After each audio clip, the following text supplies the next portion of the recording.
Hello friends, welcome to online study point. दोस्तों, general science का आज पार्ट 24 है, जिसमें हम देखेंगे टॉप 25 एमसीक्यूज जो आपके आने वाले सभी एग्जाम के लिए बहुत ही महत्वपूर्ण होंगे।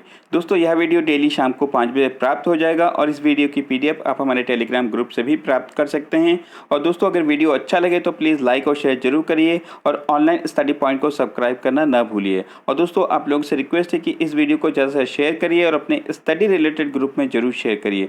और दोस्तों, आज से मैंने प्रीवियस ईयर के जो भी एग्ज़ाम हुए हैं, SSC, CGL, UP PCS, RO, ARO, इन सभी के प्रीवियस ईयर के पेपर से मैंने क्वेश्चन यहाँ पे इंक्लूड करना स्टार्ट कर दिया है। ठीक है। और दोस्तों, आज के वीडियो का टारगेट है 4K। चलिए स्टार्ट करते हैं आज का सेशन। और आज का पहला क्वेश्चन है, इमली में कौन सा अम्ल है? तो देखिए, इमली जो है खट्टी होती है और उसमें कौन सी अम्ल पाई जाती है? तो इसका राइट आंसर है ऑप्शन नंबर ए, यानी कि टार्ट्रिक अम्ल, यानी कि ये एसिड पाया जाता है इमली में। ठीक है। देखिए, यहाँ पे मैथनोइक अम्ल, लैक्टिक अम्ल और ऑक्जेलिक अम्ल, इनकी अगर हम बात करें तो देखिए, मधुमक्खी के डंक में मैथनोइक अम्ल होता है और लैक्टिक अम्ल ये किस में पाया जाता है? ये दूध में पाया जाता है। ठीक है। और ऑक्जेलिक एसिड एक तरह से हम देखते हैं कि पोटेशियम और कैल्शियम लवण के रूप में ये बहुत से पौधे में पाई जाती है ऑक्जेलिक अम्ल। ठीक है। देखिए, मधुमक्खी के डंक में ये मैथनोइक अम्ल पाया जाता है और इस तरह के क्वेश्चन कई बार एग्जाम में रिपीट होते हैं, कई बार एग्जाम में ये पूछे जाते हैं। ठीक है। चलिए, और देखिए कि मैंने पार्ट 22 बनाया था, जिसमें एक क्वेश्चन का आंसर इसमें देखिए गलती से ये फर्स्ट ट्रिक हो गया था। देखिए, इंटेंशनल मेरा कभी ये इंटेंशन नहीं रहता कि मैं आपको गलत बताऊं। तो देखिए, इसका राइट आंसर है ऑप्शन नंबर बी, यानी कि प्रकाश तरंग में किस तरह की तरंग होती है? अनुप्रस्थ तरंग होती है। ठीक है। और देखिए कि इसका जो यहाँ पे जो सेकंड स्लाइड था वहाँ पे आंसर लिखा हुआ था, लेकिन इनकरेक्टली वो मेरे से टिक हो गया था। ठीक है। चलिए नेक्स्ट क्वेश्चन देखते हैं। इसमें निम्न में से कौन सी संग्रहित यानी कि स्टोर्ड ऊर्जा का एक रूप नहीं है? तो देखिए, कौन सी ऐसा यहाँ पे विकल्प है जिसमें हम देखेंगे कि स्टोर्ड ऊर्जा यानी कि जैसे संग्रहित है, तो ये देखिए कि ये नहीं है बता रहा है। ठीक है। तो इसका राइट आंसर है ऑप्शन नंबर सी, यानी कि विद्युत ऊर्जा, यानी कि इलेक्ट्रिक एनर्जी। देखिए कि ये एक तरह का ऐसा एनर्जी होता है जैसे कि कोई भी केमिकल चीज़ें देखा होगा कि उसमें अगर हम, या जो न्यूक्लियर एनर्जी होती है, तो देखिए उसमें उसमें अपने आप में एक ऊर्जा जो है स्टोर्ड होती है। ठीक है। बाकी देखिए, विद्युत में क्या होगा कि उसमें धारा प्रवाहित होगी, तभी जो है वो जो है उसमें एक तरह की एनर्जी होती है। ठीक है। तो उसमें कोई चीज़ स्टोर नहीं होती है। ठीक है। चलिए अगला क्वेश्चन इसमें देखते हैं।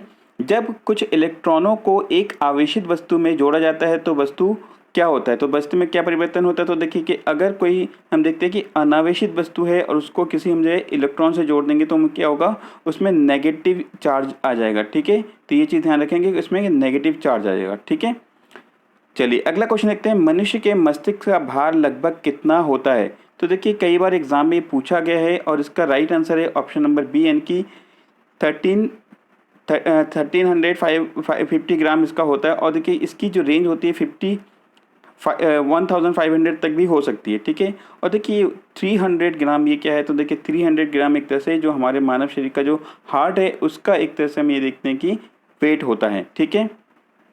अगला क्वेश्चन देखते हैं। विद्युत ट्रम का आविष्कार किसने किया था? तो देखिए, विद्युत ट्रम आप लोग कुछ लोग देखे होंगे कि विद्युत ट्रम क्या होता है। तो देखिए, इसका राइट आंसर है ऑप्शन नंबर बी, यानी कि फ्योदोर पिरोत्स्की, इन्होंने इसका विद्युत ट्रम का आविष्कार किया था। और देखिए, यहाँ पे इनकी अगर हम बात करें और ये सेल्सियस है, इनकी अगर हम बात करें तो देखिए, विद्युत ट्रम क्या होता है? आप इस फिगर में देख रहे होंगे कि ये एक तरह से आप देखे होंगे भारत में हर जगह नहीं चलती है, लेकिन कोलकाता वगैरह में ये सारी चीज़ चलती है और फॉरेन कंट्रीज़ में इस तरह चलती है। ये जो है सड़कों के ऊपर एक तरह से पटरी होती है और ये उस पर चलती है और इसमें बहुत ज़्यादा ट्रेन की तरह बहुत ज़्यादा लंबी कंपार्टमेंट नहीं होती है और इसमें 1 या 2 होती है। ठीक है। और देखिए, यहाँ पे हम्फ्री डेवी, इन्होंने क्या किया था? सेफ्टी लैम्प की खोज की थी। ठीक है। और यहाँ पे एंड्रस सेल्सियस, आपने देखा होगा जो सेंटीग्रेड का जो हमारा स्केल होता है, उनकी जो है इनके नाम पर इसको रखा गया है। ठीक है। और इन्हें इसकी खोज की थी।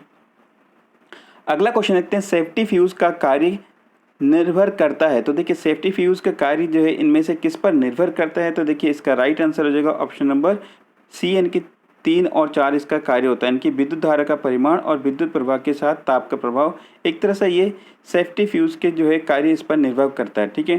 देखिए, सेफ्टी फ्यूज़ होता है क्या? आप देखिए कि ये जो फिगर दिख रहा है ये एक तरह से सेफ्टी फ्यूज़ है और ये सुरक्षा फ्यूज़ एक प्रकार का फ्यूज़ ही है और जिसका आविष्कार किया था 1831 में विलियम विकफोर्ड ने किया था। और देखिए, ये जितने भी जो माइंस है उन पे, उन जगहों पे जो विस्फोट करने के लिए एक तरह से इसका प्रयोग किया जाता है। ठीक है। ताकि लोगों को सुरक्षा प्रदान किया जा सके। अगला क्वेश्चन देखते हैं। इलेक्ट्रॉन आवेश कि माप का सिद्धांत किसने दिया था? तो देखिए इलेक्ट्रॉन आवेश की जो माप का जो सिद्धांत दिया था ये R.A. मिलिकन ने दिया था, ठीक है। तो R.A. इन्होंने जो दिया था आवेश माप के सिद्धांत। देखिए यहाँ पे अब्दुस सलाम है, देखिए ये एक जो है पाकिस्तान के जो है एक साइंटिस्ट थे और उनको पहली बार और ऐसा हुआ कि पहली बार उनको अकेले जो है फिजिक्स के लिए नोबेल पुरस्कार दिया गया था और इन्होंने दुर्बल और विद्युत जो चुंबकीय परस्पर क्रियाओं है इसके एकीकरण का नियम इन्होंने दिया था, ठीक है। तो इनका नाम ध्यान रखेंगे। चलिए अगला क्वेश्चन देखिए कि मधुमक्खी के डंक मारने पर किस पदार्थ से उपचार करना लाभकारी है। तो अभी हमने देखा कि मधुमक्खी के डंक में क्या होता है, मेथनोइक अम्ल होता है और इसके उपचार के लिए लाभकारी क्या होता है, तो यहाँ पे बेकिंग सोडा इसका जो है इसमें लाभकारी होता है। और देखिए बेकिंग सोडा का फॉर्मूला क्या होता है, NaHCO3 इसका फॉर्मूला होता है, ठीक है। अगला क्वेश्चन देखते हैं, निम्न में से रासायनिक परिवर्तन के उदाहरण कौन से है। तो देखिए रासायनिक परिवर्तन के यहाँ पे उदाहरण कौन सा है, तो देखिए इसका राइट आंसर है ऑप्शन नंबर बी, यानी कि दूध का खट्टा होना, यानी कि दूध का सोरिंग ऑफ मिल्क, ठीक है। दूध का जो खट्टापन हो जाता है वो एक तरह से रासायनिक परिवर्तन का कारण है और बाकी यहाँ पे ये सारे रासायनिक परिवर्तन के उदाहरण नहीं है, जैसे बर्फ का पिघलना, ठीक है। और देखिए कि इसमें एक चीज़ आपको बता दूँ कि जो दूध का जो खट्टा होता है और दूध में एक बैक्टीरिया पाया जाता है जिसका नाम है एसिडाई लैक्टिसाई जीवाणु है और जिसके कारण हम देखते हैं कि दूध जो है ये दूध से दही बनाने में जो ये हेल्प करता है। और इसमें देखिए कि जो दूध में पाए जाने वाले बैक्टीरिया ये लैक्टोज शर्करा का किण्वन इनकी फर्मेंटेशन कर देता है और लैक्टिक अम्ल बनाता है, ठीक है। जिससे के कारण हम देखते हैं दूध खट्टा हो जाता है, या हम कह सकते हैं कि दूध दही में कन्वर्ट हो जाता है। नेक्स्ट क्वेश्चन देखते हैं, दिए गए पोषक तत्व में दूध किसका खराब स्रोत है, यानी कि कौन सा जो है यहाँ पे पुअर सोर्सेज ऑफ मिल्क है। तो इसका राइट आंसर है ऑप्शन नंबर डी, यानी कि विटामिन सी। देखिए कैल्शियम, प्रोटीन और कार्बोहाइड्रेट ये दूध में है, लेकिन विटामिन सी ये एक तरह से इसका विटामिन सी जो है दूध में नहीं पाया जाता है, ठीक है। विटामिन सी किस में पाया जाता है, जितने भी सिट्रस फ्रूट है, इनके खट्टे फल है उनमें पाया जाता है। जैसे आपने देखा होगा कि अंगूर हो गया, नींबू हो गया, लेमन हो गया, ठीक है। इन सारी चीज़ में इसमें हमने देखा कि संतरा हो गया। और देखिए विटामिन सी की कमी से कौन सा रोग होता है, स्कर्वी रोग होता है, ठीक है। तो ये चीज़ भी आप ध्यान रखेंगे। नेक्स्ट क्वेश्चन यहाँ पे देखते हैं, विद्युत चुंबकीय विकिरण के रूप में ऊर्जा की न्यूनतम मात्रा का उत्सर्जन क्या कहा जाता है। तो देखिए इसको कहा जाता है क्वांटम कहा जाता है, ठीक है। और देखिए आपको पता होगा विकिरण क्या है, जो सूरज से जो रोशनी हमारे पास आती है, जो ऊष्मा हमारी धरती पे आती है, उसको वो किस माध्यम से आती है, विकिरण के माध्यम से आती है, ठीक है। तो विकिरण और परिणाम के बारे में हम जानते हैं। तो देखिए विकिरण किसी पदार्थ को ऊष्मा तरंगों के संचार द्वारा सीधे गर्म होने की जो प्रक्रिया है उसको हम विकिरण कहते हैं। और देखिए परिनालिका क्या होता है, देखिए कि एक तरह से जो बिजली रोधी तांबे हैं उसमें उस तारों का एक जो है बेलनाकार जो है आकृति की कुंडली को हम परिनालिका कहते हैं, ठीक है। तो दोनों चीज़ आप अच्छे से याद रखेंगे। अगला क्वेश्चन देखते हैं, किसे वनस्पति विज्ञान के रूप में भी जाना जाता है। तो देखिए वनस्पति विज्ञान के रूप में हम जानते हैं फाइटोलॉजी को वनस्पति विज्ञान के रूप में भी जाना जाता है, ठीक है। देखिए यहाँ पे फाइकोलॉजी, पांडोलॉजी, ये पेडोलॉजी होना चाहिए, ठीक है। पेडोलॉजी और एडफोलॉजी इनके बारे में अगर हम बात करें तो देखिए कि जो फाइकोलॉजी है इसमें शैवाल का अध्ययन किया जाता है और जो पेडोलॉजी है ये मिट्टी के निर्माण और उसके वर्गीकरण, इन सारी चीज़ का जो अध्ययन किया जाता है पेडोलॉजी के अंतर्गत किया जाता है। और देखिए एडापोलॉजी इसके अंतर्गत जीवित जीवों, विशेष रूप से हम देखते हैं पौधों पर मिट्टी के जो प्रभाव है उनके अध्ययन किया जाता है जो एडापोलॉजी के अंतर्गत। और देखिए जो वनस्पति विज्ञान के जो इनकी फाइटोलॉजी, इसमें हम देखेंगे कि जो फाइटोलॉजी है इसके जो विशेषज्ञ है उसको फाइटोलॉजिस्ट कहा जाता है, ठीक है। तो ये चीज़ ध्यान रखेंगे। चलिए अगला क्वेश्चन देखते हैं, चुंबकीय फ्लक्स का मात्रक क्या है। तो देखिए चुंबकीय फ्लक्स का मात्रक क्या होता है, तो ये है वेबर, ठीक है। ऑप्शन नंबर डी यहाँ पे करेक्ट होगा। कूलाम, वोल्ट और एम्पियर इनके बारे में आपको पता ही होगा। कूलाम जो है आवेश का मात्रक है, वोल्ट विभवांतर का और एम्पियर विद्युत धारा का मात्रक है। और विद्युत धारा का मात्रक एम्पियर है, ये आंद्रे मैरी के नाम पर जो है इनका ये मात्रक रखा गया था, ठीक है। अगला क्वेश्चन देखते हैं कि यहाँ पे दो सूची दी गई है और इन दोनों की सूची को आपको आपस में मिलाना है और इसमें एक तरफ दिया गया है फसलों के नाम और दूसरी तरफ दिया गया है इनके रोगों के नाम दिया गया है, ठीक है। तो आपको ये बताना कि इसमें राइट आंसर कौन सा है। तो देखिए इसका राइट आंसर है ऑप्शन नंबर बी, यानी कि यहाँ पे देखेंगे ए का 2, यानी कि धान की फसलों में एक तरह से ये ब्लास्ट जो है रोग होता है और गेहूँ की फसल में हम देखते हैं कि 2 का 4 है, यानी कि रस्ट रोग होता है। और सरसों के इसमें डाउनी फफूंदिया होता है और गन्ने के इसमें जो लाल सड़न, ये एक तरह के रोग होते हैं। तो देखिए जितने भी फसल है उनमें होने वाले रोगों के नाम जरूर याद रखिए, एग्जाम पॉइंट ऑफ व्यू से बहुत ही इंपॉर्टेंट है। अगला क्वेश्चन देखते हैं, मुंह साफ रखने के लिए किस प्रकार के मंजन का व्यवहार करना जिससे कि जो है दंत क्षय रोका जा सकता है, इनकी दांतों का जो क्षय है, नुकसान है, उसको हम रोका जा सकता है। उसके लिए किस तरह का जो है हमें दांत के जो है मंजन यूज़ करना चाहिए, ये है क्षारकीय दंत मंजन का हमें प्रयोग करना चाहिए, यूज़ करना चाहिए, ठीक है, जिससे कि हमारी दांतों को जो है नुकसान ना हो।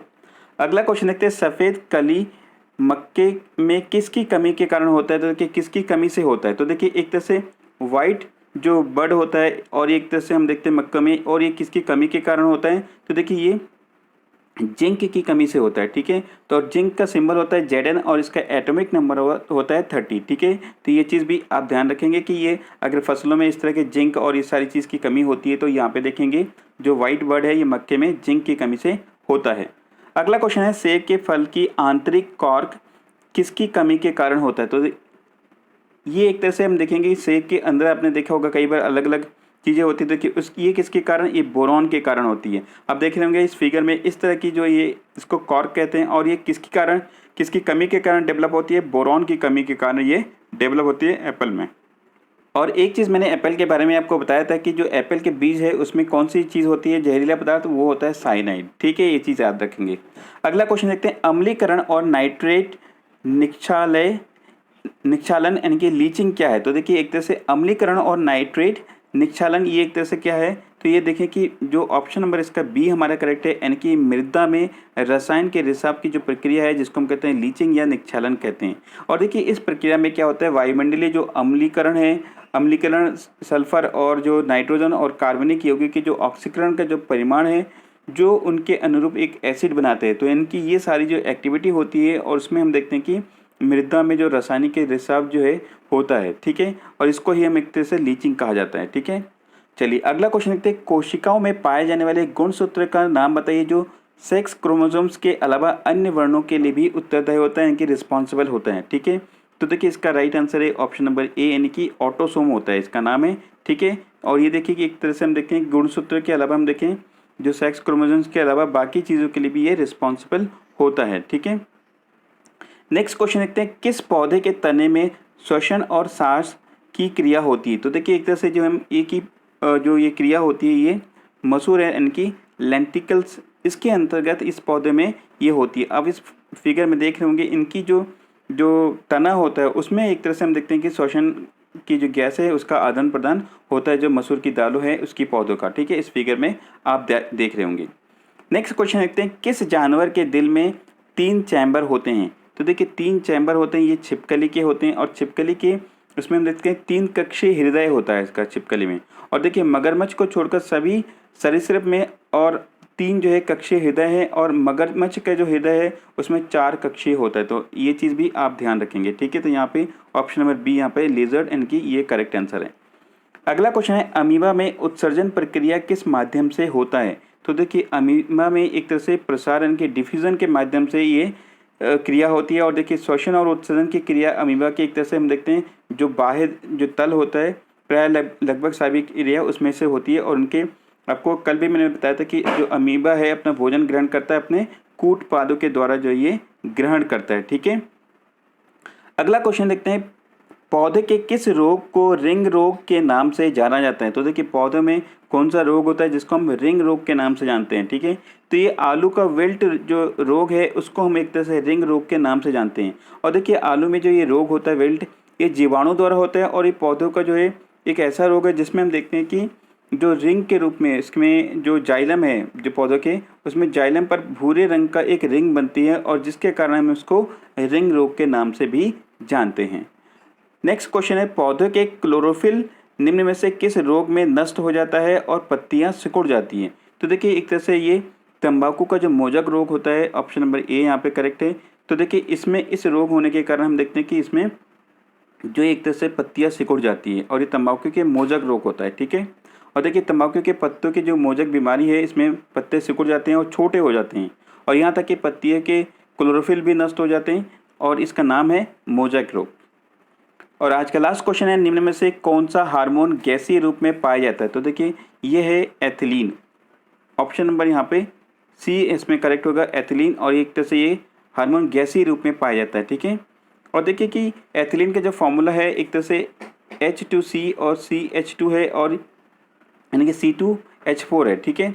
और ये एक हाइड्रोकार्बन है और इसका जो ये रंगहीन ज्वलनशील है और ये एक तरह से हल्की मीठी कस्तूरी की जो है गंध इसकी होती है। और देखिए कि एक दिन मैंने इसमें कराया था कि एथिलीन को जो है फलों को, कच्चे फलों को पकाने के लिए किया जाता है। कुछ लोग ने कमेंट किया था कि नहीं एसिटिलीन भी होता है। तो देखिए कि दोनों चीज़ का प्रयोग किया जाता है, ठीक है। एसिटिलीन का जो प्रयोग हमने देखा है प्राय आम पकाने के लिए किया जाता है, देखिए, लेकिन एथिलीन और ये दोनों चीज़ का जो है अलग अलग फलों को पकाने के रूप में इसको किया जाता है, ठीक है। अब आपके लिए आज का क्वेश्चन है, एक नॉटिकल मील बराबर होता है किसके बराबर होता है? इसका आंसर आपको राइट आंसर आपको कमेंट बॉक्स में देना है। और नॉटिकल मील के बारे में जितनी सारी चीज़ पता हो आप कमेंट बॉक्स में ज़रूर लिखिए। और दोस्तों इस वीडियो को जैसे शेयर करिए और लाइक करिए। Thank you for watching this video. Have a wonderful day ahead.